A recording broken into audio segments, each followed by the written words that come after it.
It might be more convenient to look at far-off challenges and think you'll deal with them when they directly impact your bottom line, rather than investing time to get ahead of them now.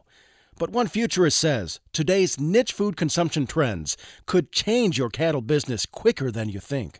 I think particularly from a producer's perspective, what's really important is not just to think maybe one step down the value or supply chain, but rather to the end consumer, an end consumer that's increasingly high maintenance, as we saw in today's presentation.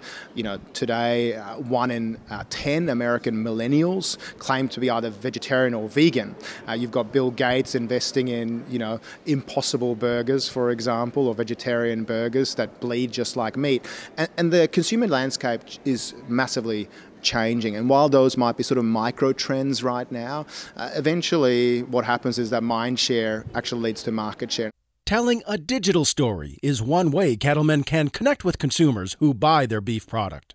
And oftentimes there's a digital disconnect where they're not able to find the right information, and instead they find maybe disinformation online. And of course this is a problem for ranchers. If you don't take your storytelling into your own hands and amplify what actually goes on the farm, well, then you sort of have your own, your own self to blame if the urban consumer is misinformed. So I think it's really important and certainly pertinent for the farmers and the ranchers to start telling their own story.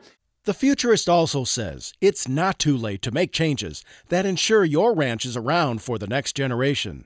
Imagine that it's now 2020 or 2025, and on your watch, the ranch went out of business. What were the trends that you missed? What were the signals from the market that you just chose to ignore? And what were the investment decisions that you delayed that led to that demise? And instead start thinking about what change will you make today, either something that feels gut feel actually maybe right in terms of investing for the next few generations of ranchers, but also to ensure that there is a future for beef, which I think that there is a strong future for, by the way.